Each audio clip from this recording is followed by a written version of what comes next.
Akhirnya kita putuskan, oke, menarik ini tempat untuk kita gali.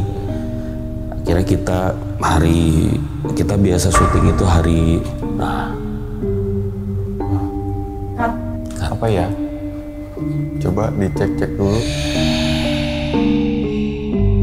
Di sini nggak boleh macam-macam.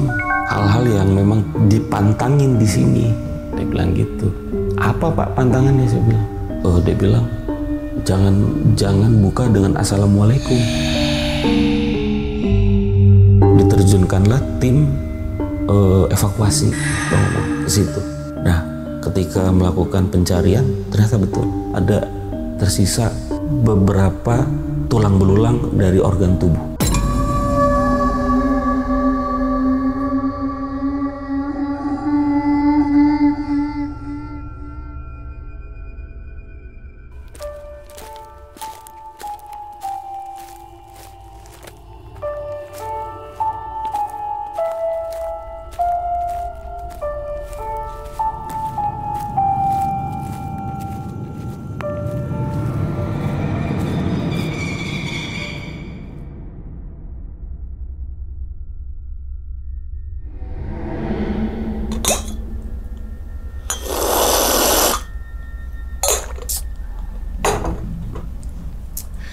Assalamualaikum warahmatullahi wabarakatuh. Kembali lagi bersama gue Sumar Adiwijaya atau biasa dipanggil Umang dalam segmen Ngopi Horor. Ya teman-teman semua, pada video kali ini atau pada kesempatan kali ini lagi dan lagi gue tidak akan membawakan sebuah cerita dan namun menghadirkan narasumber yang tentunya mempunyai pengalaman mistis ataupun pengalaman yang horornya nih. Nah, di samping gue nih udah ada Bang Angga. Waduh, Abang, gimana kabarnya Abang? Alhamdulillah. Sehat ya? Sehat Bang. Alhamdulillah. Salam untuk teman-teman dan juga keluarga di rumah nih. Terima Bang kasih. Angga nih. Oke. Nah, namun sebelum Bang Angga menceritakan pengalamannya ke teman-teman semua nih, kami ngucapin terima kasih banyak nih Bang Angga. Udah jauh-jauh dari Jaksel. Wah, ya kan?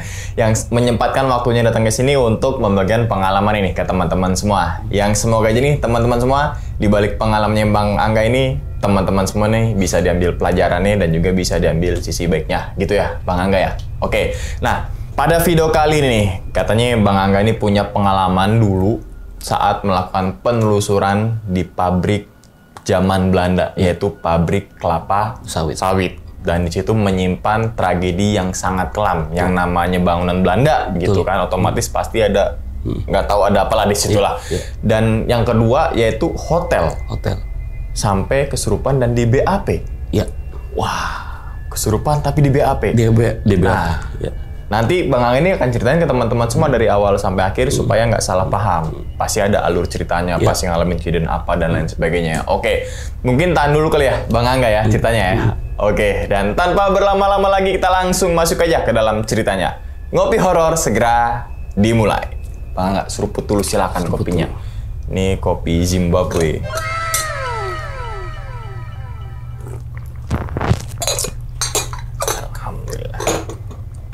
Oke, udah siap nih Bang Angga buat ceritain ke teman-teman nih? Siap. Oke, Siap. langsung aja kita sikat.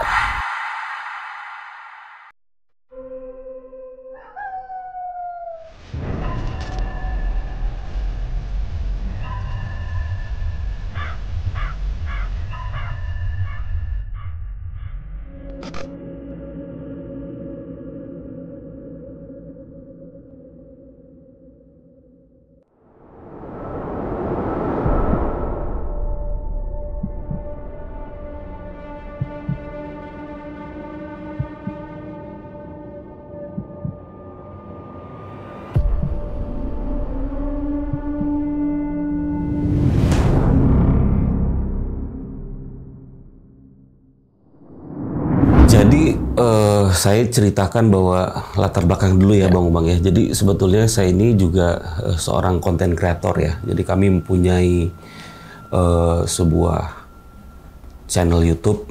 Nah, dari situ genrenya kita bermain di horor.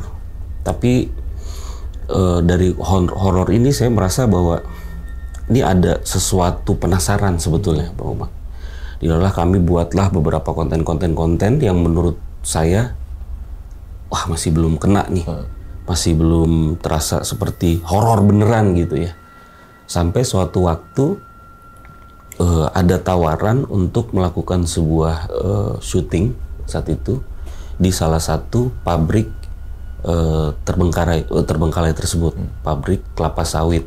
Nah itu adanya tuh di daerah Parung, Atasan Jaya situlah, mungkin sekitar situ gitu ya. Nah menurut historikalnya pabrik ini tuh bisa dibilang menyimpan sebuah cerita kelam.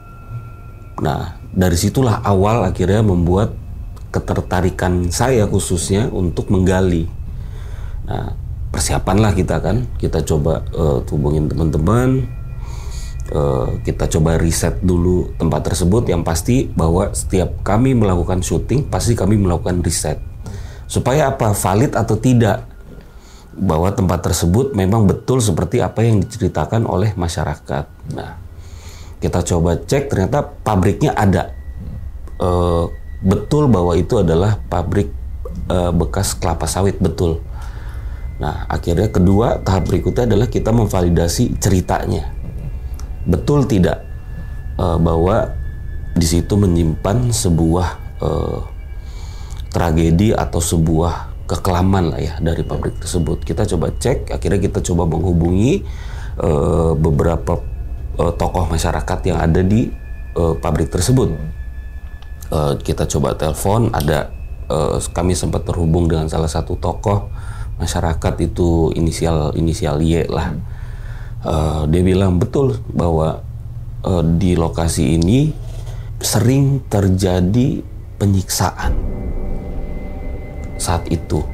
Nah, menurut ceritanya Pak Y tersebut bahwa ketika para pekerjanya tidak memenuhi jam atau bangunnya kesiangan, maka penyiksaan itulah terjadi. Itu awalnya tuh udah dibilang bahwa dulu ada yang mohon maaf, ada yang sampai dipukul, bahkan ada yang sampai disundut-sundut. Nah terus ada yang nggak dikasih makan juga. Nah akhirnya kita putuskan, oke, menarik ini tempat untuk kita gali. Akhirnya kita biasa syuting itu hari, apa ya? Coba dicek-cek dulu. Lampu bentar dulu ya, Pak. di sana dan di sana. Yang ini ya? Di atasnya coba, atasnya. Atasnya baru ini.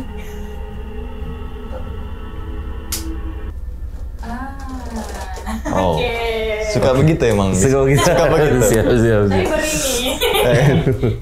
Kan nggak mungkin tuh nyetek ke atas kan. Masih hidup tadi tuh. Masih hidup. Masih hidup. Ya suka begitulah emang ya di sini mah. Jadi kita itu biasa syuting itu weekend, Bang. Jadi antara Sabtu atau Minggu. Akhirnya kita putuskan hari Sabtu kita berlima lah ya kalau nggak salah itu. Saya, ada kameramen, ada lighting man, ada audio man, sama salah satunya ini bisa dibilang percaya nggak percaya nih, kita juga bawa penangkalnya lah ya, kayak supranaturalnya ya seperti itu untuk mengatasi hal yang terjadi di situ. Nah kita jalan dari base camp.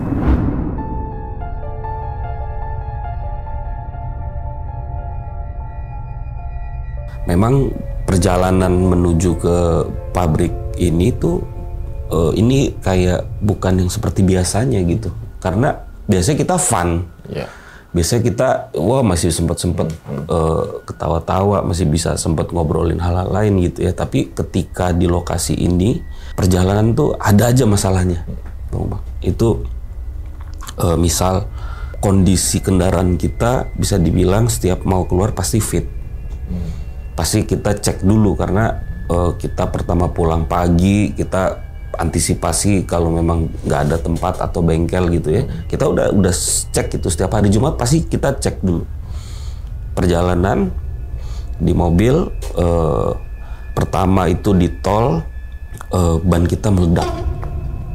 Jadi awalnya tuh Tapi kita nggak mikir bahwa, masih belum mikir bahwa ini kaitannya ke sana gitu ya.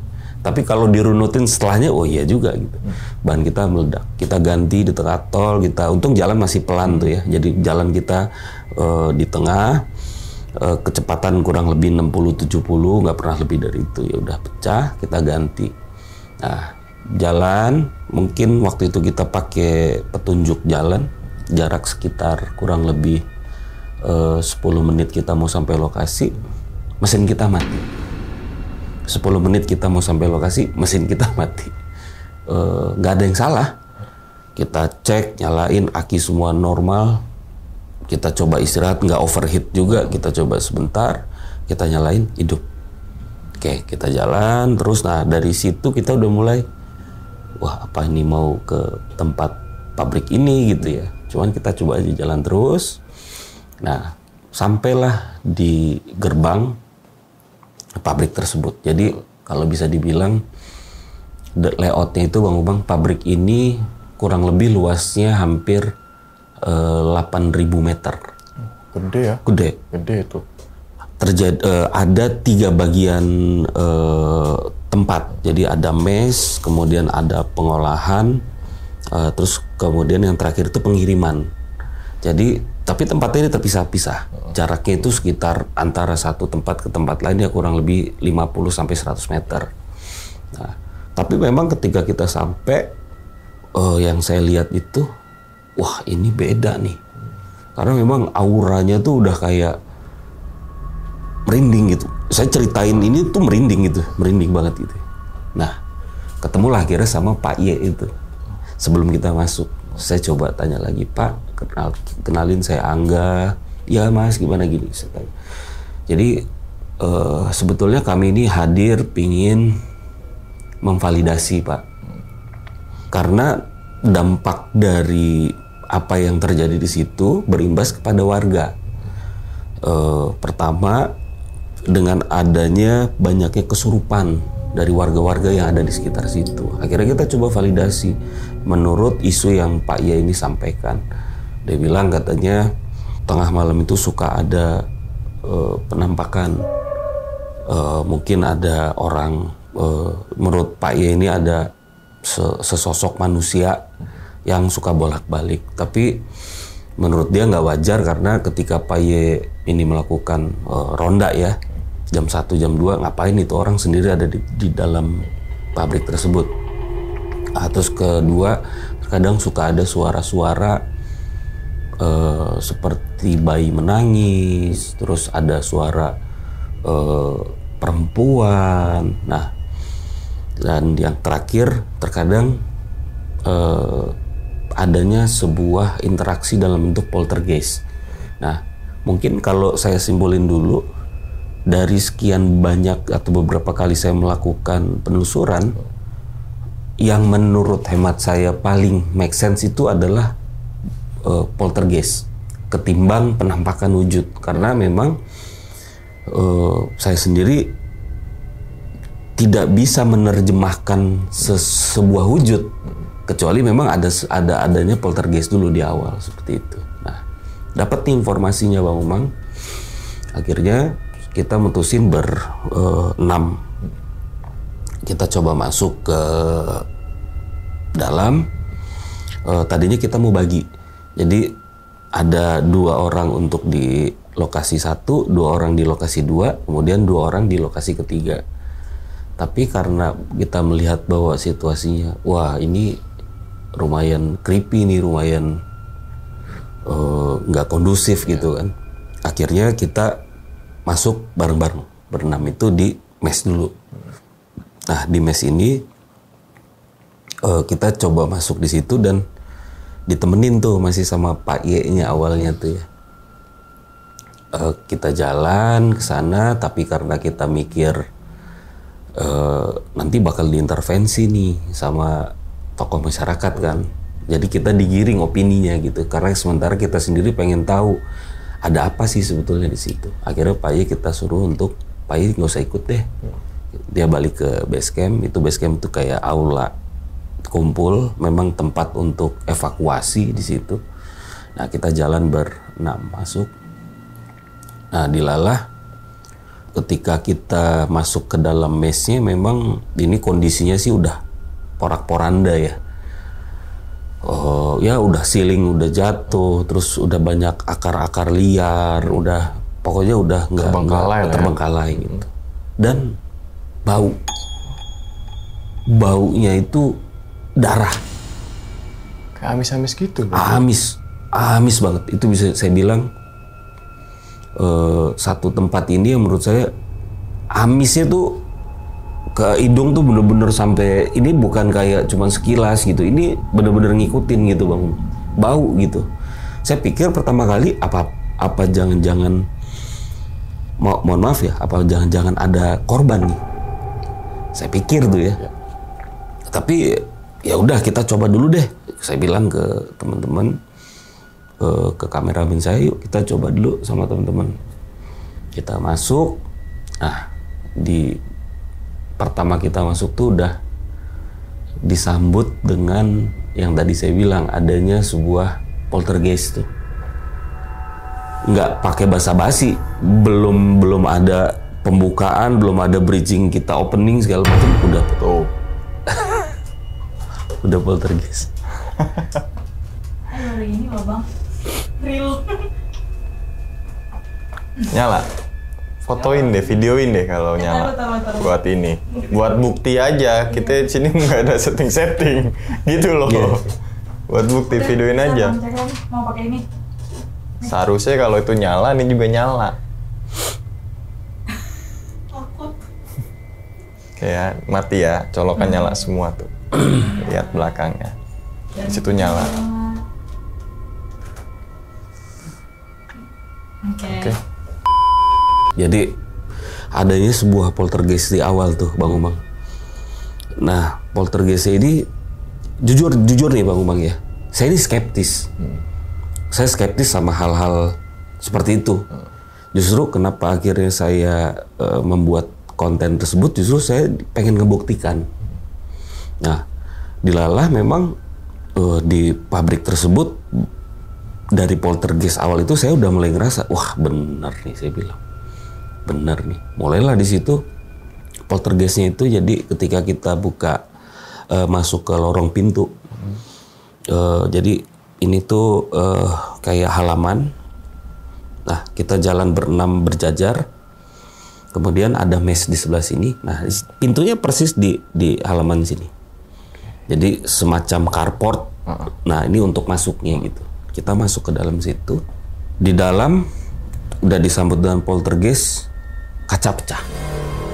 Jadi Bang Umang nako kaca yang zaman SD gitu itu tuh ya. Iya, gitu. Jadi Kalau nggak disambit atau ada yang iseng, ya udah nggak mungkin gitu ya. Harus ada orang yang melakukan itu. Sementara kita berenam posisinya berhadapan dengan si kaca nako itu. Jadi kaca nako di sini, kita di sini. Warga adanya di luar kita. Area itu bisa masuk kalau lewat sini. Sebelumnya kita udah cek bahwa di situ nggak ada siapa-siapa. Pecah Bang. Itu bikin jujur bulu kuduk langsung, waduh, ini ada apaan nih saya bilang. Nggak biasanya soalnya. Pecah. Tapi karena kita pikir, saya bilang ke anak-anak, gimana?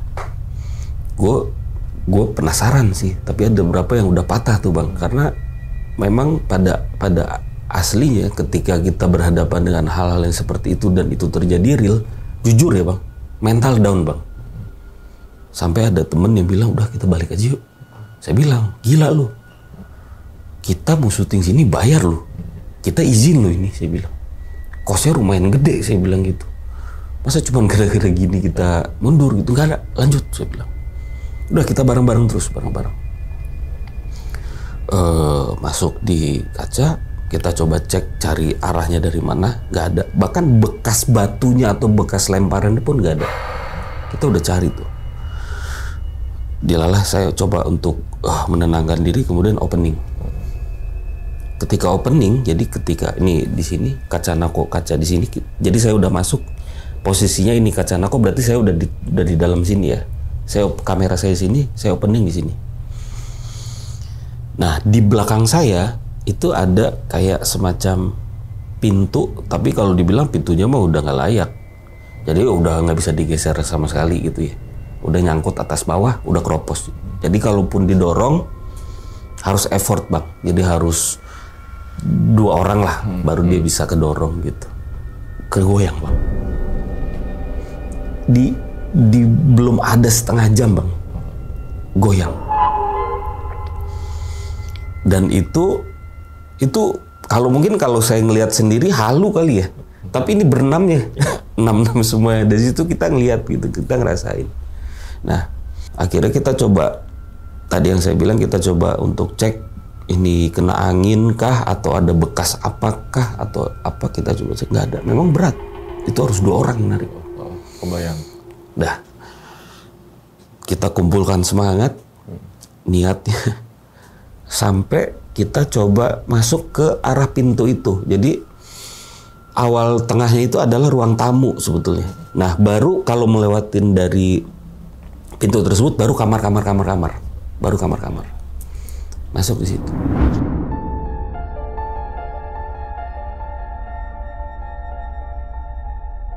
Nah, itu bang, kejadian ketiga. Salah satu tim saya, perempuan ya, padahal kita udah cek tuh, sebelum kita masuk kita udah cek. Ada benda berbahaya.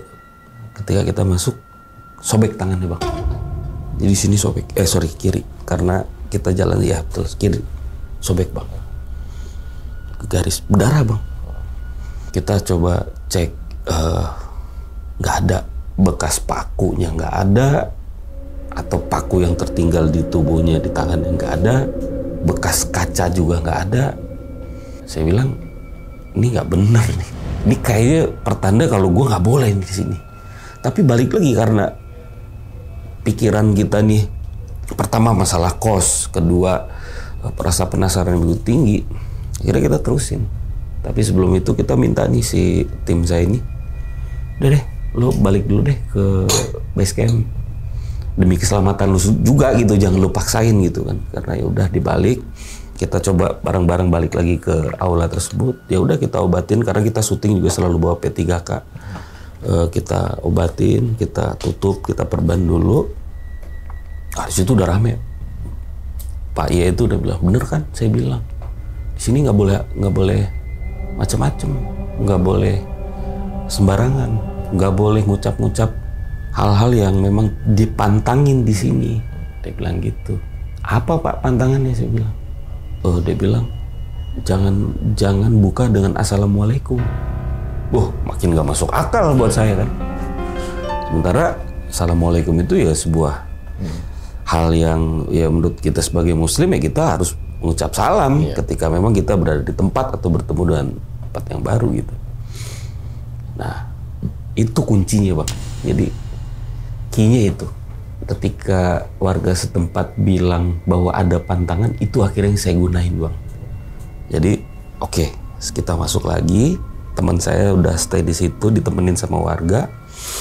Kita masuk ke dalam kamar ya, kamar itu. Nah, di situ semua pantangan saya langgar. Karena untuk membuktikan bener nggak? Karena menurut kita kan apa yang salah dengan assalamualaikum justru bagus gitu. Kita masuk, assalamualaikum. Ada siapa di sini? Saya bilang. Assalamualaikum. Saya teriak-teriak terus. Suara bang keluar. Suara bayi. Saya ingat suara bayi. Bayi baru dilahirin. Wah. Saya pastikan dulu nih ke teman-teman. Lu denger gak? Dengar bang, kenceng banget di.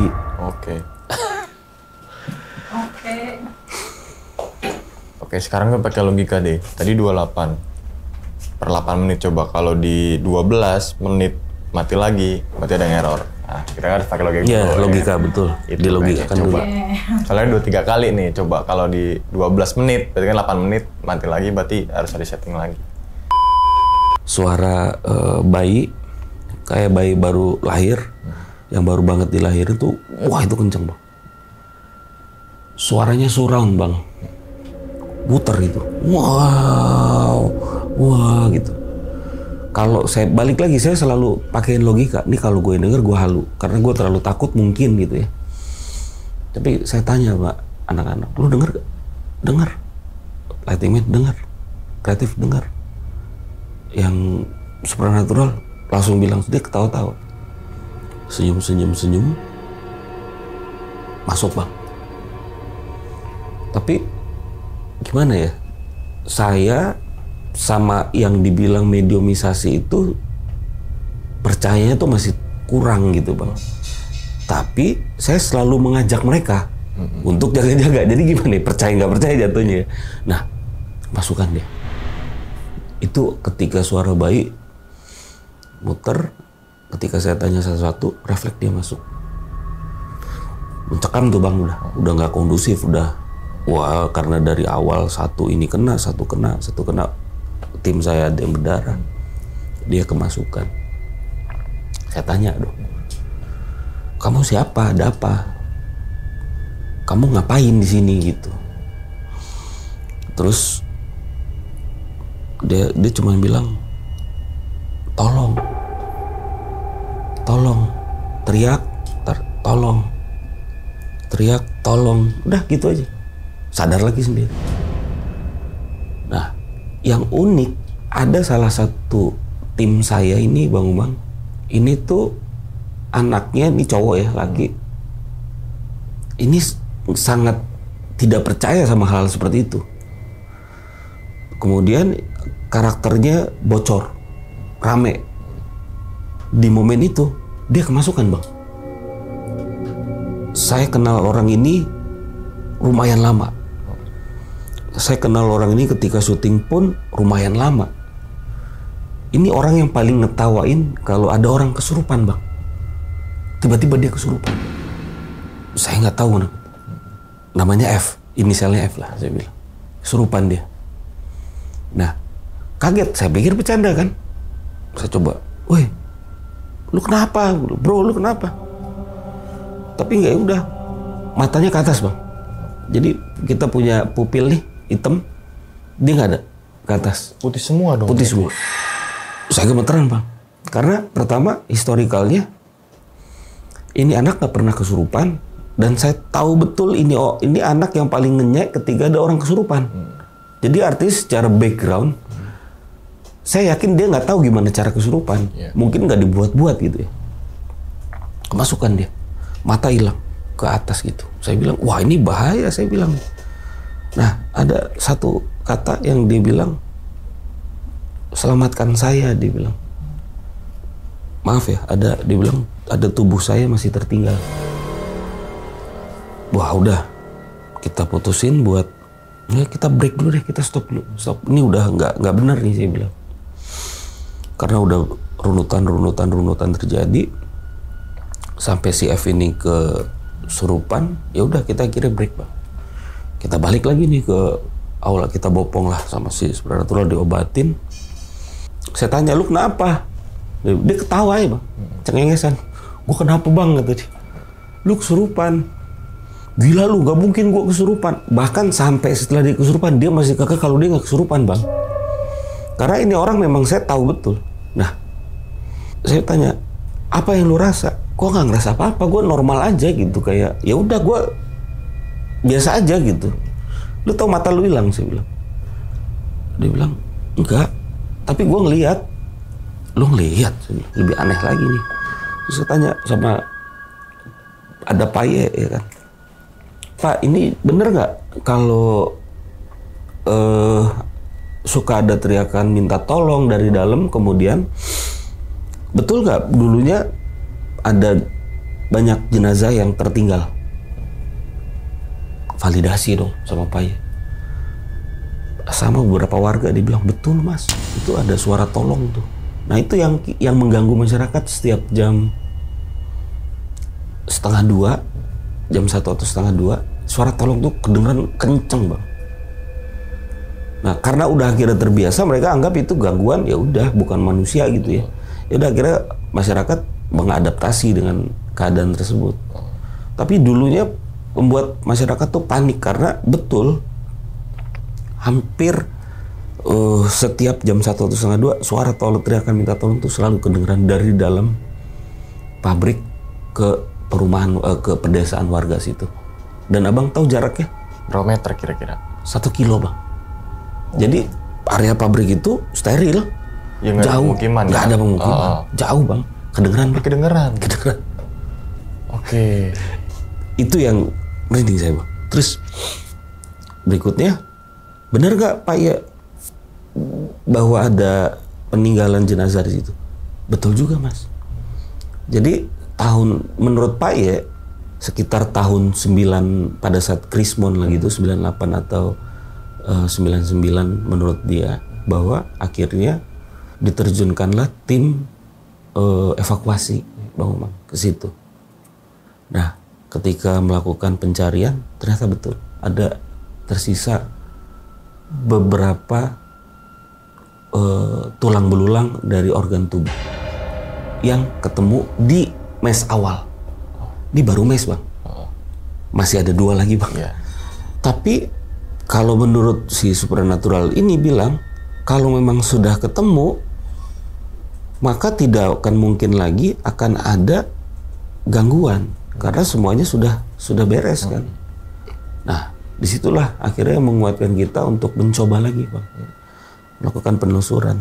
Nah, di sesi kedua menurut yang kita bilang sesi kedua itu anggota kita jadi tinggal berlima karena yang satu udah stay di itu, kita balik berlima. Tapi saya memutuskan untuk tidak masuk di mes bang, karena menurut kita mes ini udah cukup lah. Kita udah dapat informasi tadi, udah dapat poltergeist, udah dapat informasi, udah dapat mediumisasi. Jadi udah mediumisasi bukan yang dimasukin tapi memang karena kemasukan sendiri. Nah, akhirnya kita pindah ke ruang produksi yang jaraknya memang harus melewati si mes tersebut. Jaraknya kurang lebih sama 100 meter. Jadi kita keluar, kita baru jalan lagi nih bang, gini. Di mes, kita keluar lagi. Nah,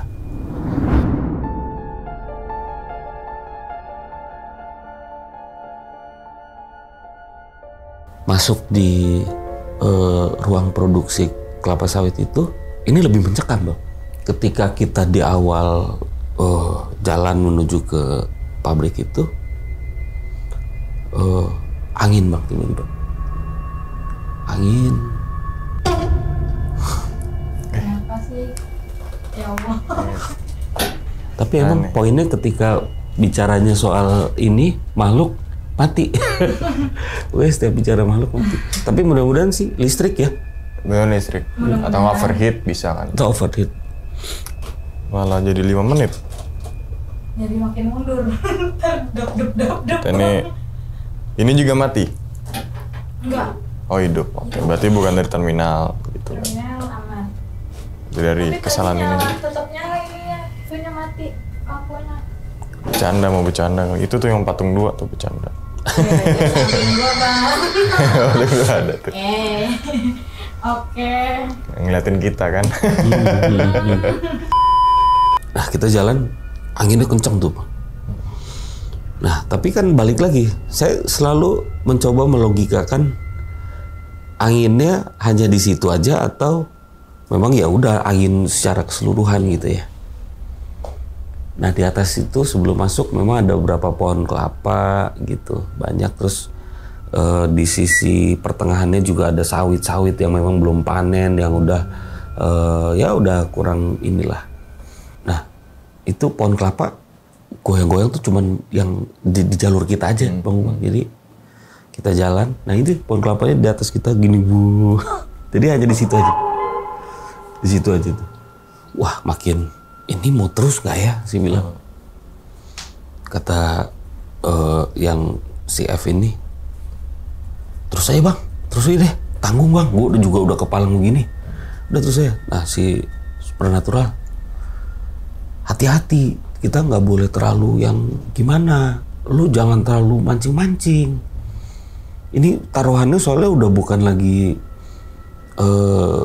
konten, dia bilang, ini udah nyawa, jangan lu perkara konten jadi lu ngorbanin kita, kata dia gitu. Gue bilang, ya nggak ada. Kita tetap harus masuk, kita tetap harus ekstrim. Karena itu tujuan kita untuk ngebuktiin bener atau enggak sih. Ya udah diem tuh semua. Kita masuk. Jadi masuk kita itu kondisinya kayak hanggar gitu, kosong. Cuman ada beberapa partisian bang. Ada partisian memang terbagi. Saya kurang detail. Partisi 1, kedua itu memang fungsinya untuk apa gitu ya. Tapi itu ruangan terbuka. Ya bangunan kurang lebih 2000 meter persegi lah, khusus hanya untuk di hanggarnya aja. Nah, kita masuk ke situ, udah banyak puing-puing, udah banyak di atas tuh plafon-plafon yang besi-besi berkarat, yang udah tinggal roboh-robohnya aja seperti itu ya bang. Nah, masuk seperti biasa. Assalamualaikum. Assalamualaikum. Gak ada reaksi. Assalamualaikum ketiga bang. Itu ada ceiling bajaringan, tapi dulu kan nggak ada bajaringan ya, besi aja gitu, runcing bang, jatuh bang. Posisi saya masuk di sini menghadap ke dalam, besi ceilingnya jatuhnya di mungkin jarak 3 langkah lah dari saya, puk dari atas, bawah, runcing bang, berkarat. Wah saya bilang nyawa nih, saya bilang ya, udah mulai nyawa nih. Nah tapi pokoknya kondisi itu udah nggak kayak orang normal bang. Semua itu udah mulai ngerasa bahwa udah mulai ada rasa takut. Tapi kita mutusin untuk tetap ya udah kita go aja terus deh. Nah masuk kita makin dalam ke dalam hanggarnya itu. Maaf abang, kalau kurban darah hewan itu, karena kita bekasnya itu suka nyium kan. Anyir gitu kan bang. Ini 20 kali lipat nih bang. Muntah bang kita semua. Maaf ya, muntah gitu. Karena saking baunya pekatnya itu bukan sampah, memang bau anyir, bau amis gitu. Padahal waktu kita awal masuk ngelewatin pintu itu ya normal aja. Tapi ketika habis jatuhnya si tiang itu, selangkah kita jalan bau. Nah logikanya kan harusnya baunya sebelum kita masuk juga harusnya udah bau gitu bang. Jadi ada spot-spot tertentu yang memang ya itu baunya hanya di situ aja gitu. Nah kita coba terus, meskipun udah mulai merinding, udah mulai keringetan, udah mulai nggak kondusif karena baju udah mulai udah semeraut bang, udah kurang inilah, udah nggak kayak normalnya gitu ya. Masuk itu saya ngeliat di bawah itu karena kita kan ketika penelusuran di tempat yang kita nggak tahu, kita harus aware ya bang ya, harus kita lihat benar-benar kanan kiri atas bawah, apa potensi-potensi yang bisa mencelakai diri kita, benda-benda apa nih yang bisa ini kan, kita sangat aware itu bang. Kita cek dulu tuh semua. Di pertengahan jalan kameramen saya nginjak benda tajam tuh, yang kalau dilogikakan juga bahwa ya itu nggak ada lah, itu nggak ada. Itu nggak ada di situ karena kita udah cek keamanannya, kita jalan di rute yang memang kita lewatin, yang kita bilang kita rasa cukup aman, tapi berdarah bang, ketancap bang. Kita stop lagi akhirnya. Ada yang menariknya, pakunya itu kayak paku baru bang. Paku baru yang baru dibeli di material. Memang, dan ini baru turun dari produsen. Baru, bener-bener masih baru bang. Harusnya udah karatan. Harusnya udah karatan. Ya. Nggak tahu ada yang naro, nggak tahu ada apa. Pokoknya itu paku baru. Break lagi, kita balik ke aula. Udah ada yang tangannya luka, ada yang kesurupan, kameramen kena tancap kaki. Saya bilang ini apaan nih? Sampai di aula kita obatin, kita akhirnya tahu bahwa pakunya tersebut baru ya, kita buka karena jalan tuh kita bopong dia. Kita bopong kaki karena pakunya masih nancap di sini bang. Kita bopong dia sampai di aula itu. Sampai kita cek makin heboh nih bang. Ternyata yang pertama ini warga udah mulai penasaran bang. Udah mulai, karena udah kuping ke kuping ada tragedi ini itu. Tangkap lagi yang kameramen saya kena paku, rame. Wah, kita cerita dulu, ada apa? Ya, kita ceritain. Ada kejatuhan ini, ada bau amis. Terus ada sebelumnya ada pohon yang kena angin tapi cuman di satu pohon atau 2 pohon aja, sementara di situ banyak pohonnya biasa aja gitu. Sempat ada beberapa warga yang bilang, udahlah, gak usah diterusin, nanti ini yang kenanya kita. Kamu kan enak, pulang dari sini udah. Enggak. Tapi saya kasih pelan-pelan pengertian bahwa justru kita pengen tahu ini pekerjaan siapa, apakah pekerjaan manusiakah atau memang ini goib. Nah kita harus buktikan gitu. Kalau memang goib, kita nanti bisa melakukan sesuatu untuk melakukan pembersihan. Kita nanti panggil ustadz, panggil kiai untuk bersihkan di situ. Saya bilang gitu. Mereka ngerti, boleh akhirnya kita untuk meneruskan tuh bang. Padahal dia nggak tahu kita juga pakai tempat tuh mahal bang. Nah kita akhirnya setelah warga menerima itu, ya udah kita putusin nih buat masuk lagi nih bang. Tapi kan kondisi udah nggak komplit ya, udah down semua nih. Kameramen udah korban, temen udah luka, terus supernatural udah capek. Dia mau masuk lagi udah pasti nggak mungkin karena menurut dia gitu ya, gue udah nggak punya energi gue. Ya udah, akhirnya tinggal berdua lah bang. Saya masih F ini dengan kondisi takut nggak takut sebetulnya, mau nggak mau untuk masuk ke dalam. Balik lagi karena faktor yang tadi, rasa penasaran dan ada kos yang udah kita keluarin. Buat kita kan, wah ini kalau tayangan ini booming. Lumayan nih bang, kita udah mikir kan bisnisnya. Tapi ya udah kita cobalah kita masuk lagi. Bilang, F, kita masuk ya berdua. Iya bang, tapi gak usah terlalu ekstrim. Kita ya sekedar penelusuran aja, kata dia gitu.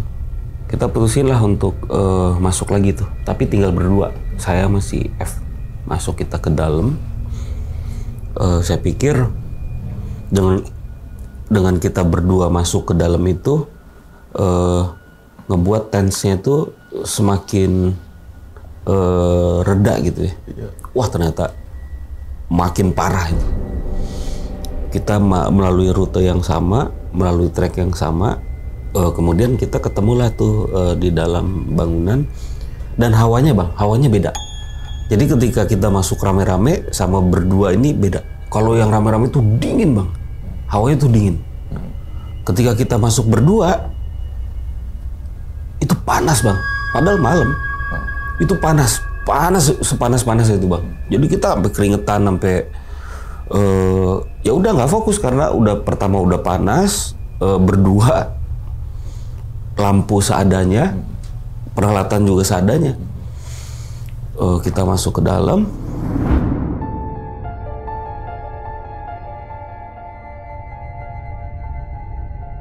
Nah, sampai di dalam itu, jadi ada kayak semacam selasar gitu loh bang. Mungkin kalau mungkin ya ini asumsi saya ya bang. Jadi dari turunnya tuh kelapa sawit, kemudian ada rute di tempat kedua adalah pembersihannya, kemudian yang ketiga pengolahannya. Nah baru yang terakhir ini packingnya gitu kan. Nah, saya datengin tuh di tempat pengolahannya itu, di pengolahannya itu. Kita datang ke situ, kita sambil cek, kita ambil footage, kita lihat atas bawah, kiri kanan, kita coba lihat di situ. Nah, ada tiba-tiba suara-suara lagi tuh bang, kayak ini suara perempuan dulu nih, nangis.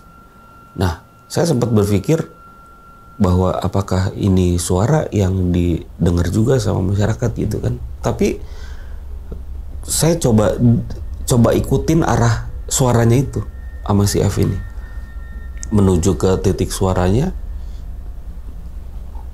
sampai ke titik suara yang kita anggap bahwa suaranya ada di situ. Biasanya suaranya hilang kan ya bang. Ini enggak, tetap masih ada bang. Tetap masih ada. Rintihan-rintihannya tuh kayak terus ada suara berat kayak semacam itu kayak gitu.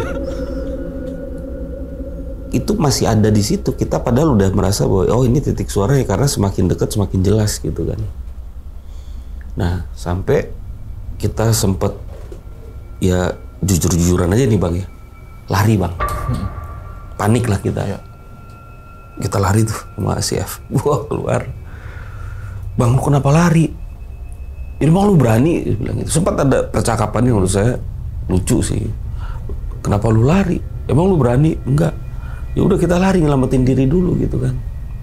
Sampai balik lagi di pintu awal lagi. Saya sempat mikir, wah ini tembok kita untuk penelusuran ini ternyata berat banget ya. Setiap kita masuk, ujungnya kita harus keluar. Masuk, dikembalikan lagi ke awal. Masuk lagi ke awal. Tapi kita ngerasa kayak ini kita semakin nemuin ada sebuah titik terang sebetulnya di situ gitu kan. Ketika kita udah keluar, mungkin ini semacam energi terakhir lah ya, Bang. Saya bilang ke si F ini, terakhir deh kita masuk, saya bilang. Karena dari awal kita datang tuh, bahkan dari awal kita jalan, ini udah kayak semacam kode alam gitu. Ban pecah, mesin mati, suara-suara, ada kaca pecah, banyak Bang. Kita coba terakhir kali untuk masuk. Jadi ada kayak semacam gundukan buat cucian, ada bak gede gitu, tapi bahannya dari semen lah. Udah kebentuk model kelapanya kelapa sawit itu udah tinggal ngalir gitu loh. Nah, di situ ada poltergeist lagi. Nah, ini poltergeistnya tuh kayak ada pintu. Memang ada pintu, tapi ini pintu saya rasa sih bukan di situ tempatnya gitu, karena mungkin saya pikir itu dipindahin tempat yang aman adanya di situ. Jadi bukan fungsi pintunya adanya di situ, karena itu disenderin aja ke dinding gitu Bang. Jatuh Bang. Wah, itu besi Bang. Besi tua. Beratnya setengah mati. Angin aja mungkin harus angin topan tuh buat ngejatuhin dia gitu kan. Kalau angin bisa jatuh Bang. Wah. Menurut saya inilah chaos sebenarnya nih. Inilah akhirnya yang kita pikir, wah ini puncaknya nih. Setelah jatuh kita lari Bang keluar. Kita lari keluar mau balik, bener-bener ini kita lari mau balik ke aula. Nah di pertengahan antara gudang, tempat pengolahan itu ke mes ada jarak. Kita lari di situ, nemu ular Bang. Nah, ini buat saya lebih aneh lagi karena ularnya melintang aja gitu ya. Ada apaan gitu? Kok menurut saya ini kacau ya? Kok jadi begini ujungnya gitu ya? Kok udah kalah kabut. Posisi ular itu kita udah lihat nih, karena ketika kita mau menuju ke arahnya untuk lewatin gitu Bang, si ular itu naik gini, tapi bukan kobra sih, itu kayak sanca gitulah, tapi dia naik gini gitu. Sempat ngerem, sempat berhenti. Saya bilang sama si F, tar dulu, kita stop dulu di sini deh. Ini karena gini juga sih Bang, saya mikir setiap yang kita lakuin ini saya coba memaknai urutan-urutannya gitu.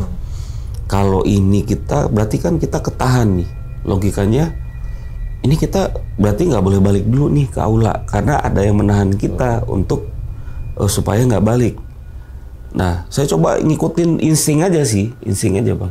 Nah, akhirnya kita stop.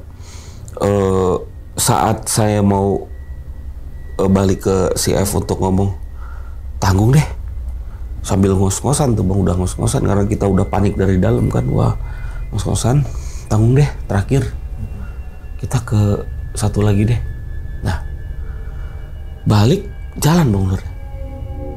Jadi memang kayak dikasih, ya lu udah masuk ke dalam, masa secepat itu lu mau keluar gitu. Ya udah sekalian deh, gue tungguin lu. Mungkin gitu ya Bang, mungkin ya bahasanya gitu.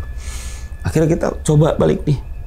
Udah deh, F kita langsung aja ke yang terakhir ini, gedung yang terakhir ini, yang tempat penjemputan barangnya itu, kelapa sawit ya. Nah, ya udah Bang, tapi bener gak usah lama-lama Bang.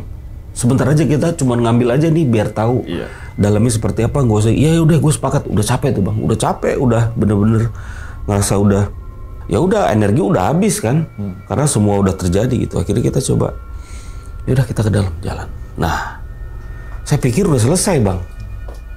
Persoalan ini udah, gangguan-gangguan yang terjadi sama kita tuh saya pikir udah selesai. Ternyata makin parah, nambah lagi parahnya gitu kan. Ketika masuk mau menuju jalan ke bangunan ketiga itu, mendekati itu juga sama modelnya hanggar tapi lebih kecil. Sampai di situ si F ini lagi-lagi kesurupan. Cuman ada bonus bang. Ketika lagi kesurupan bonus, muntah darah. Nah itu yang saya pikir, wah udah deh. Saya sempet duduk karena saya nggak tahu harus bagaimana juga kan. Misalkan saya minta tolong untuk base camp untuk jemput. Saya telepon, tolong si F nih parah muntah darah bla bla. Saya bilang gitu kan. Di mana? Di gedung ketiga, saya bilang gitu. Akhirnya si supranatural ya mau nggak mau kan harus datang ke dalam. Nah sambil menunggu dia datang, si F ini udah muntah darah, udah segala macem, nunjuk bang, kayak ngasih sign ke kita kalau ada sesuatu lah intinya gitu. Saya masih belum aware, tapi ketika dia gini terus dia nunjuk lagi gini, itu udah bekas muntahan udah di mana-mana gitu, darah semua gitu. Terus, nah sampai saya aware bahwa dia nunjuk ke satu titik, itu kayak semacam selasar, mungkin kayak kalau saya bilang tuh mungkin selasar kamar mandi menuju ke kamar mandi, adanya di sudut gitu ya. Ketika ya udah saya coba untuk menuju ke tempat titik yang dia tunjuk. Posisinya sedang kesurupan, kita coba ikutin ke situ. Dia nggak ngomong, tapi dia terus aja jalan gitu bang. Jalan. Nah sampai di satu titik itu tangannya turun. Nah disitulah saya coba untuk, kalau wujud di atasnya itu nggak ada apa-apa bang. Jadi memang harus kita mencari. Dalam arti kita harus menggali lah di situ bang untuk mengetahui ada apa. Sampai akhirnya saya coba gali aja pakai tangan gitu. Dan FYI-nya kameranya tuh saya udah ketinggalan karena udah fokusnya udah kemana-mana. Jadi jatuh tuh. Tapi saya ingat bahwa kamera itu mengarahnya ke saya memang sama si F ini. Entah posisinya kebalik atau gimana. Tapi saya tahu karena lampu kameranya mengarahnya ke saya gitu. Nah ketika kita buka, curiga nih, karena dari bukaan pertama ada baju bang, ketemu baju. Nah bajunya ini bukan kayak baju kayak sekarang ini, bukan yang model-model ya zaman dulu gimana ya, kayak dress, tapi cuman gantung segini, terus yang ngembang-ngembang gitu. Model-model pakaian-pakaian zaman dulu gitu. Iya. Nah, di situ saya tarik. Tapi saya mikir, ini mungkin aja ada yang naruh di sini gitu kan. Tarik kedua, ketemulah liontin bang. Yang kedua, saya nemu liontin di tempat yang sama, tapi saya ostrek-ostrek itu ya jarak sini sama sini gitu. Nah, yang ini ketemu baju, ini liontin. Nah liontin itu modelnya memang bener kayak model Belanda. Yang model kita buka, bisa kita buka gini bang, tapi ada fotonya gitu. Nah fotonya memang nonis. Memang foto nonis sih di dalam itu. Nah akhirnya karena kita pikir, nah saya paling anti tuh menemukan sebuah barang di tempat, kita bawa pulang anti bang. Akhirnya kita cuma kumpulin aja, taruh. Ketika yang terakhir kita buka, itu semacam rambut lah gitu. Saya coba nalerin apakah ini sapu ijuk atau apa gitu, tapi enggak, memang rambut gitu. Apakah ini rambut peninggalan zaman dulu? saya nggak bisa bilang iya. Apakah ini juga dibilang peninggalan rambut bahwa ada korban lainnya di situ? Bisa jadi, karena itu rambut, Bang. Karena waktu menurut ceritanya itu bahwa di tahun 98 sempat ada evakuasi terhadap tempat itu dan memang menemukan bekas banyak sekali organ-organ tubuh yang tersisa di situ, tulang, rambut itu. Saya menemukan itu juga. Nah, menurut saya klimaks nih. Tapi tidak bisa kita simpulkan bahwa apakah ini peninggalan dan akibat memang betul korban-korban ini ada atau betul dia ini adalah korban. Nggak bisa, karena memang runutan dari yang sejarahnya itu sampai ke Pak Y ini memang sudah putus, Bang. Masalahnya sudah putus. Tapi kita banyak menemukan bukti-bukti otentik tersebut gitu. Akhirnya udah menurut saya, nah ketika menemukan itu si F ini sadar, Bang. Sadar lagi. Tapi udah kondisinya udah bener-bener udah capek, udah ngomong pun udah males. Saya tahu banget ngomong pun udah males. Nah, datanglah si supranatural ini, paranormal ini.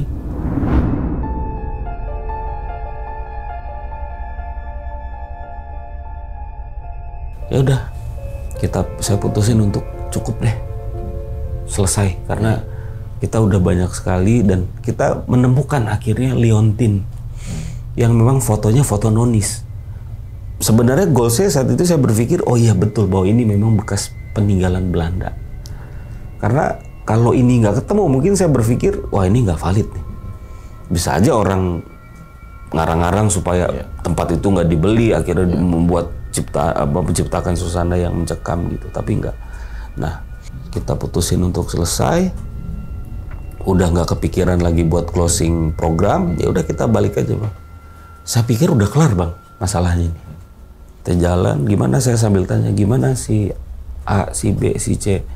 Udah diperban, udah kondisi udah yang itu juga udah ditutup dulu, cuman tetap nanti pulang kita harus ke rumah sakit karena harus dijahit segala macam, tapi pendarahannya udah berhenti. Aman berarti ya semua ya, aman. Udah aman semua lagi pada kata si paranormal ini bilang aman udah. Jalan udah deh, alhamdulillah. Ini Bang tinggal tolong netralisir si F ini, saya bilang, karena tadi iya tuh muntah semua tuh badannya, nanti kita bersihin dulu, kita ganti baju segala. Udah. Saya pikir udah kelar, Bang. Sampai di aula saya lihat jarak, mungkin dari jarak kurang lebih 20-30 meter dari saya jalan menuju aula itu, saya udah denger nih ada suara rame-rame segala macem. Kesurupan, Bang. Massal kesurupan. Termasuk warga-warga yang ada di situ. Saya bilang kapan kelarnya? Saya bilang capek, saya bilang gitu. Kapan kelarnya ini, saya bilang gitu. Kok kesurupan? Wah, ada yang teriak, ada yang nangis, ada yang segala macam, Bang. Sampai akhirnya ya datanglah akhirnya keamanan, mau nggak mau kan, keamanan setempat tuh. Ya udah menginterogasi saya ngapain di sini. Karena kita saat itu kita bilang ya kita bawa kamera, tapi kita nggak preview, Bang. Kita bawa kamera, kita kasih tahu ke dia kalau kita melakukan kegiatan syuting untuk konten YouTube. Saya dari ini saya sampaikan lah. Ya udah, akhirnya kesurupan massal. Saya cuma bilang, oke, dalam hati tuh ya, Bang, saat itu. Oke, gue janji ini kelar, gue down sama konten ini. Nggak tahu kebetulan atau gimana gitu, ketika saya ngomong gitu dalam hati, berhenti semua kesurupan. Tapi saya nggak ngucap, cuma dalam hati aja udah ucap, karena udah capek, Bang, udah. Saya udah nggak tahu harus minta tolong siapa, gimana. Si paranormal ini ketika melihat ada kesurupan udah kaget juga, karena hampir ada, Bang, 50 orang tuh warga-warga yang ngumpul itu. Banyak itu. Banyak. Akhirnya udah kita putusin untuk udah balik deh. Stop, kita netralin semua, kita cleansing, kita putusin buat pulang. Saya berdoa di jalan semoga nggak ada masalah, nggak ada terjadi apa-apa. Alhamdulillah selamat sampai tujuan, Bang. Belum ngedit nih, Bang. Seneng dong kita recap kan, wah bangga kita, wah dapat kejadian ini, seneng. masukin card yang masih ada di dalam kamera bang, ke editing, pindahin kita, nggak ada bang. Hilang. Gak ada sisa satupun yang nempel di card. Iya. Udah sia-sia bang semua. Tapi saya berpikir akhirnya pesannya adalah, oh ya kita memang pertama ya mungkin ya saat itu nggak ada yang patut untuk disombongkan di dunia ini bang. Iya, Gitu ya maksudnya. Karena itu udah terbukti apa yang mau disombongin gitu. Kalau memang udah kuasa, mau kita seperti apa, beres bang. Itu dibuktikan dengan apa? Ujungnya nggak ada rekaman. Terus kedua, kita berdampingan, betul ada berdampingan. Tapi sejauh mana kita bisa menginterpretasikan wujud berdampingan dengan kita itu sejauh mana gitu. Kalau saya tetap akhirnya berpikir bahwa kita tetap harus melogikakan segala sesuatunya gitu bang. Karena memang nggak bisa juga kita terlalu dalam ke lingkup itu gitu. Gitu bang. Jadi wah, game tuh udah. Oke, sampai akhirnya nggak tahu kemana tuh isinya ya. Bukan nggak tahu kemana lagi, udah divalidkan, isinya kosong. Padahal kita ngerekod. Kita cek ke, mohon maaf, salah satu vendor ada DS mungkin, abang tahu. Ya udah, memang nggak ada bang. Memang nggak ada jejak digitalnya. Bahwasanya kerekam. kerekam. Tapi kita di sana preview ada bang. Oh itu tuh. Ya. Udah itu makanya. Sampai akhirnya nggak ditayangin dong jadinya. Nggak ditayang. Oke, diminum dulu deh. Bangga, silakan kopinya. Iya. Waduh. Oke. Jadi itu ya teman-teman semua nih, pengalaman dari Bang Angga nih saat penelusuran di pabrik kelapa sawit dulunya di zaman Belanda. Iya. Gitu kan, tapi sebelum ke kisah horornya, setahu gue kelapa sawit itu kan asalnya dari Afrika ya. Betul. Dibawa sama Belanda ke Indonesia karena iklimnya tuh cocok untuk kebutuhan minyak di Eropa. Kan gitu kan ya. Nah berarti kan dari situ Indonesia ini sebenarnya udah kaya gitu. Betul. Sumber daya alamnya, keindahan alamnya, rempah-rempahnya. Tinggal kita menjaganya aja nih. Betul. Kan gitu ya. Oke, dan pabrik pertama itu kalau nggak salah di Sumatera atau daerah mana itu, kalau nggak salah ya di 1900 berapa, itu Belanda udah memikirkan itu. Sudah memikirkan itu. Betul. Jadi kalau ada bekas bangunan, bekas area apa yang dulu zaman Belanda, gue kayak throwback kayak apa sih, flashback gitu ke zaman dulu kita. Contohnya di Gunung Argopuro mungkin teman-teman semua tuh di situ ada Padang Cikasur yang itu adalah landasan pesawat di zaman Belanda atau Jepang di situ, dan di situ dibikin itu dengan warga lokal yang disuruh ngapain udah jadi dikubur katanya begitu. Ketika ngelamun di situ tuh ya sedih gitu. Betul bang. Kita memikirkan para pejuang-pejuang itu, kayak gini kita cuma hanya menjaga, disuruh menjaga. Betul. Tapi ada aja oknum yang merusak. Gitu kan ya. Oke, menarik juga nih kalau masalah sini kan masalah ya bersinambungan dengan sejarah Indonesia juga kan yang dijajah sama Belanda sampai berapa abad gitu. Oke. Nah, biasanya kan ada pabrik tuh pabrik gula gitu ya. Ini baru pertama kali pabrik kelapa sawit yang kita di sini nih. Nah, pabrik kelapa sawit tadi udah diceritakan denanya ada mes. Mungkin itu pasti itu mes pekerja gitu kan. Terus ada area produksi atau mungkin area packing dan lain sebagainya. Pabrik kan biasanya ada di kotak-kotakin tuh, ini bagian produksi dan sebagainya. Nah, tapi menurut abang sendiri, titik mana sih bang yang menurut abang ini pas masuk itu bener-bener mencekam gitu hawanya? Oke. Nah, kalau titik yang tadi saya bilang bang, sebenarnya di titik gedung kedua dan menjelang ketiga itu. Dua ketiga itu. Justru bukan di mes ya? Kalau di mes itu suasananya nih lebih ke suasana yang akhirnya yang tadi karena perbedaan timnya juga bang. Ketika saya turun di terakhir itu kan akhirnya kita cuma berdua ya bang. Beda yang di awal. Di awal memang kejadiannya banyak. Tapi karena kita rame-rame pasti bang, karena kita berpikir karena kita rame kita masih ada punya mental tuh. Karena kita pikir wah kalau kita kenapa-napa yang lain bisa bantuin nih. Sisa 5 orang ini bantuin. Tapi kalau terakhir itu Bang, saya berdua itu, wah itu kerasa Bang. Apalagi ditambah sama penemuan benda, kemudian ada bau yang Tadi tajam banget ya. tajamnya setengah mati. Ada pintu yang besi ambruk, terus kemudian ada ceiling yang jatuh. Nah, menurut saya sih 2-3 itu yang menurut saya paling gila sih. Oke, nah terus kan kalau penelusuran di suatu tempat yang terbengkalai, terus kita nemuin satu clue 2, clue 3, kayak seakan-akan nyusun puzzle gitu ya. Yes, betul. Dari sejarah begini, dari ini begini loh. Iya juga nih. Loh. Betul. Ya gitu. Terus kita ngerangkai deh tuh. Betul. Oh, apa jangan-jangan kan gitu ya pasti. Betul. Dulu ini begini dan ini masih ada jejaknya dan sebagainya. Berarti Betul. kayak detektif.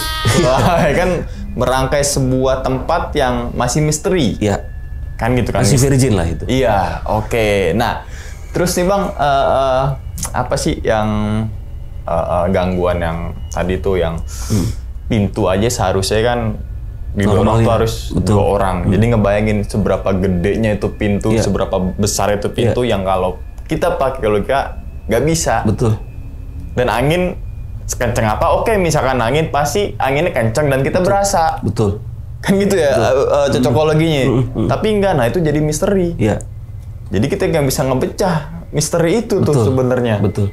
Karena balik lagi Bang, seperti yang tadi saya bilang bahwa pada akhirnya apa yang kita temukan saat itu hanya bisa sebatas menjadi sebuah asumsi Bang. Iya. Karena kita tidak punya runutan siapa sejarawannya terhadap yang mengetahui pasti tentang lokasi itu kan. Sementara tadi saya udah bilang di awal bahwa antara cerita dari awal sampai ke Pak Y-nya ini sebetulnya sudah terputus di tengah Bang. Seperti itu. Nah akhirnya kita membuat, benar tadi kata Abang, bahwa kita akhirnya membuat sebuah kesimpulan sendiri dari apa yang kita tangkap saat itu. Seperti itu. Nah, terus kan ada yang korban, ya mungkin itu korban atau mungkin jin yang menyerupai tragedi di situ. Kan banyak ini ya faktor. Nah, di situ kayak yang minta tolong dan lain sebagainya. Nah, berarti kan kita kan bermain asumsi lagi jadinya kan. Betul. Nah, namanya horor ya kita ujungnya asumsi gitu kan. Oke. Nah, apa mungkin juga si korban itu mungkin bekas penyiksaan kan bisa jadi banyak faktor juga kan. Terus mungkin misalkan runtuh, bangunan runtuh, pasti udah nggak ada mesnya. Berarti bisa jadi asumsi saya mungkin itu korban penyiksaan kali ya. Menurut Abang sendiri gimana setelah? Kalau saya melihat bahwa apa yang dari kita jalan kemarin itu, ini asumsi tapi banyak. Saya disclaimer bahwa ini asumsi, bahwa itu mungkin aja memang betul bahwa itu adalah korbannya. Karena memang setelah kami kunjungi tempat tersebut, kami coba melakukan komunikasi lagi dengan Pak Y. Menanyakan bahwa bagaimana Pak, kita sudah menemukan kan, kemarin kita menemukan ada dress, ada liontin, ada rambut. Apakah masih ada gangguan? Menurut Pak Y, setelah kami pulang 1 minggu itu, nggak ada apa-apa Mas. Nggak ada apa-apa tuh Bang. Jadi artinya normal, berjalan normal. Nah, asumsinya berawal dari cerita yang sebelumnya dikembangkan mungkin dari masyarakat itu atau melalui dari Pak Y yang katanya bahwa di situ ada korban kekerasan, pekerjanya dari yang mungkin disiksa segala macam. Nah ini dan keluhnya berikutnya adalah dari beberapa yang terjadi mediumisasi di situ menunjukkan adanya rintihan untuk meminta tolong. Kemudian adanya suara, bahkan suara pun keluar, tolong. Meskipun saya bisa bilang itu nggak jelas, tapi lumayan teringat gitu. Kata tolongnya itu merintih itu kedengeran gitu. Nah, jadi kalau kita kait-kaitkan, wah ini bisa jadi, bisa jadi gitu ya. Ke arah situ ya. Ke arah situ, betul gitu. Oke, nah terus kan bau anyir tuh, bau anyir darah. Kita pasti pernah deh, atau mungkin teman-teman semua pernah masuk ke ruangan yang memang nggak sering digunain, terus jarang dimasukin, banyak barang-barang nggak tahu apa yang dilapuk apa, pasti kan beda tuh. Betul. Ya kan baunya. Kalau itu kan pasti tahu gitu ya. Oh, ada lemari lapuk, oh ada kardus lapuk. betul. Kita tahu nih sumbernya dari situ. Betul. Tapi pas saat itu kan bau amis darah. Amis darah. Seharusnya kan ada. Iya. Oke, misalkan ada, seberapa banyak darah itu? Karena kan tuh pabrik kan luas. Luas. Kecuali kayak gini, Ya, kita bisa ciriin ya. bisa nyiriin. Tapi selama abang penulisan di pabrik itu ngeliat darah kah? Nggak ada. Seharusnya ada ya. Seharusnya Misalkan ada. gitu ya, bau Iya. darah, oh pasti ada sumbernya dong. Betul. Tapi nggak ada. Nggak ada. Tapi baunya itu yang saya bilang. Kadang antara kita berjalan dari satu titik ke satu titik yang lainnya, baunya bisa hilang, Bang. Tapi ketika di antara satu titik ke satu titik lainnya berikutnya gitu, baunya nanti ada lagi. Oh. Nah, bahkan di awal ketika kita masuk berenam itu, baunya udah kecium. Semuanya mencium itu. Tapi ya itu benar tadi. Abang bilang bahwa harusnya sumbernya ada, tapi sumbernya nggak ada. Nggak ada. Dan seharusnya baunya bukan darah, baunya bangke. Betul. Gitu ya. Saya setuju. tuh. Seharusnya kan gitu ya. Bangke. Darah mungkin 2 hari 3 hari hilang tuh. Hilang. Apalagi bangunan segitu luasnya, Luas. kena angin mungkin kan masih ada ventilasi-ventilasi. Iya, iya. Ini kan nggak, kecuali ya bangke, entah itu bangke tikus, kucing apa, baru tuh berminggu-minggu biasanya gitu. Oke, dan itu jadilah apa ya, misteri lah ya. Iya. Kita nggak bisa memecahkan hal Nggak bisa. itu. Kita bisa main asumsi gitu kan. Oke, nah sebab robekan tangan Ya, itu yang tim saya itu. kenapa? Yang tadi saya bilang, Bang. Jadi gini, kami ini ketika mau melakukan sebuah penelusuran, kami harus tahu dulu lokasinya. Pertama itu. Oh iya. Kedua, kami harus tahu seberapa besar dampak dari kemungkinan-kemungkinan negatif yang bisa terjadi kepada kita. Oke. Misal tadi adanya sebuah kecelakaan, adanya apapun lah yang sifatnya merugikan. Nah, tapi ketika tim saya ini kena, pintu itu sebetulnya udah kita cek, Bang, bahwa itu nggak ada apa-apa. Oh iya. Nah, itu yang sebetulnya menjadi misteri. Tapi kan tetap saya berpikir bahwa jangan-jangan kena sesuatu nih. Cuman kalau saya cari bekasnya di pintu yang ketika dia lewatin itu yang ngebuat dia akhirnya berdarah gitu, itu nggak ada. Oh iya, dan itu pasti kan di survei dulu kan tempatnya. Pasti kita ya. survei. Ini proper gak? Proper atau enggak? Dalam artian tuh bukan bangunan tapi Tingkat kebahayaannya terhadap diri kita. nyatanya Iya, gitu kan. nyatanya. Misalnya jalan tiba-tiba ceger, lebih ke arah situnya sebenarnya, dan misalnya lewat sini oke nih, nggak ada mengandung bahaya dan sebagainya. Seharusnya nggak. Yang kelihatan itu yang terakhir itu yang kameramen saya kena tusuk paku, yang tadi saya bilang pakunya. Iya, paku juga tuh jadi. Nah, pakunya berwujud ada, Dan itu pakunya paku baru. tapi pakunya baru. Kalau paku beton masih silver gitu tuh. Ini Iya kan? paku baru, Bang. Paku baru yang hitam masih bersih gitu. Ini bukan yang paku beton, Bang. Oh, mungkin pakunya pakai coating. Kan bisa jadi juga. Kita harus pakai logika dulu, pakai coating. Iya. Tapi ngapain juga paku di coating? Ngapain Kan gitu kan? Dan ngapain cuman satu paku baru ada di situ, Bang? Menurut saya logikanya kalau maaf ya, Bang, kalau kami mau bermain gimmick gitu ya, mau main entertainment gimmick gitu, menurut saya nggak make sense, Bang.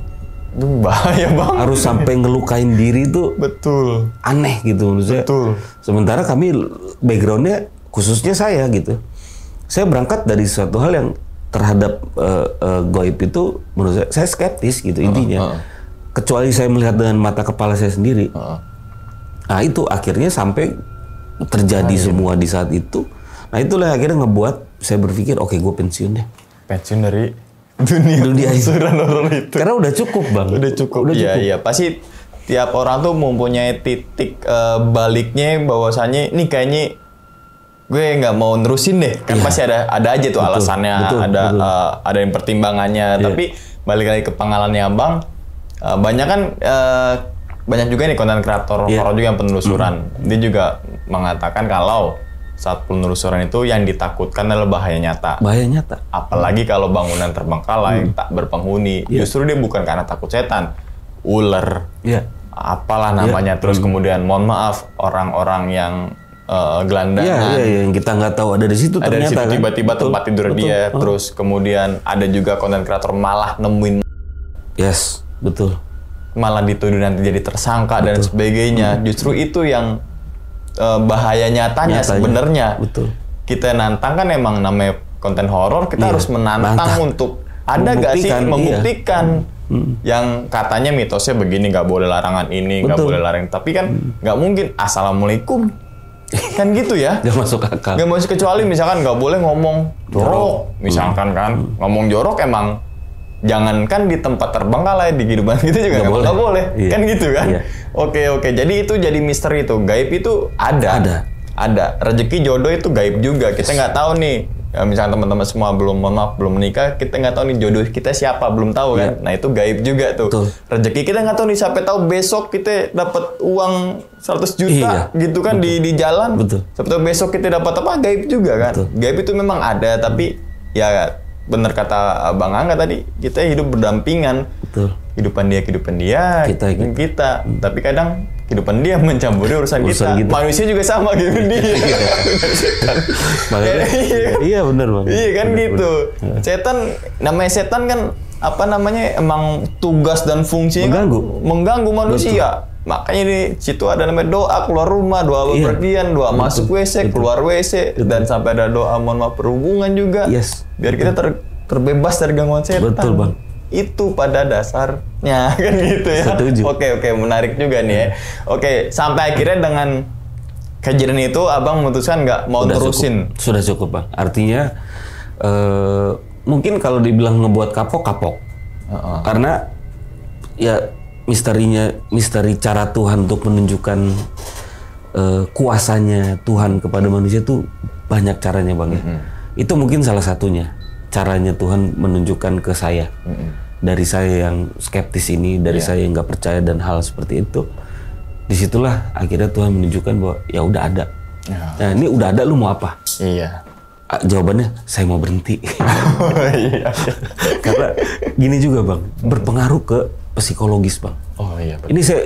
Ini nyata Bang. Jadi pertama mungkin kalau dilihat secara fisik ya, berat badan saya dulu nggak kayak gini Bang.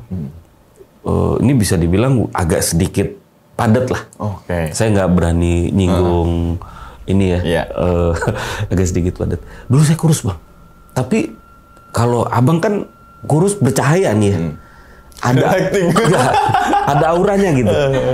Saya nggak Bang. Itu banyak orang bilang seperti itu, kayak orang stres, kayak orang ada sesuatu yang memang lu cari tapi lu nggak kesampaian. Nah itu terjadi sama diri saya. Pikiran saya nggak pernah bisa berpikir untuk normal. Yang paling parah Bang, ibadah saya terganggu. Itu parah. Nah karena rasa penasaran saya terhadap itu, akhirnya saya cari mau kemanapun saya datengin Bang. Model apapun tempat saya ikutin. Tapi setelah akhirnya Tuhan bener, nah itu saya kesimpulan aja Bang ya, ini asumsi saya bahwa Tuhan ngasih kebaikan ke saya itu sangat baik, saya bilang. Akhirnya bisa nyetop saya untuk berhenti dengan apa? Dia memberikan kuasa nyatanya Tuhan itu kepada saya gitu. Dan dengan apa? Yang keduanya, dengan kuasa itu ngebuat saya akhirnya tidak sombong. Karena kenapa? Kalau rekotannya masih ada Bang, saya udah lebih viral dari Abang. Iya juga ya. Karena semua udah real di situ Bang. Tapi Tuhan berkata lain. Akhirnya dikasih lah itu semua, ditiadakan malah. Dengan sekejap. Dengan sekejap Bang. Itu kalau orang bilang, kalau Ustadz bilang kalau Tuhan itu sudah berkehendak ya seperti itu. Akhirnya terjadi itu sama saya dan tim. Bukan saya ngerasain sendiri, ini semua ngerasain Bang. Tuh kita pernah juga kayak gitu, jangankan penelusuran, kita nggak berani penelusuran, tapi kita potes gini aja, ketika file korup aja Bang. Luar biasa lingkungannya gitu kan ya. Oke. Habis tapi Abang jangan kapok juga untuk mampir sini. Karena tadi ada banyak kendala sampai akhirnya kita punya nilai cadangan gitu kan. Jadi pada dasarnya tadi untuk tidak boleh sombong, rendah hati ketika Tuhan tadi murka dan sebagainya, dengan sekejap akan Tuhan tunjukkan dan terbukti.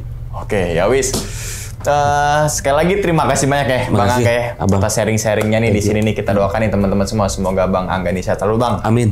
Panjang umur. Amin. Lancar Abang juga. rezekinya Bang. Abang juga amin. Amin. Begitupun juga dengan teman-teman semua yang lagi nonton di rumah nih. Oke. Dan ingat ya teman-teman semua, cerita dari Bang Angga ini bukan untuk nakut-nakutin teman-teman semua ketika menjalani sebuah kehidupan ataupun yang lainnya, tapi ambillah sisi positifnya dan buang sisi buruknya. Sekian dulu pada video kali ini dan nantikan video-video gue berikutnya. Hal gaib itu muncul ketika sugesti kita buruk. Wassalamualaikum warahmatullahi wabarakatuh. Selamat beristirahat.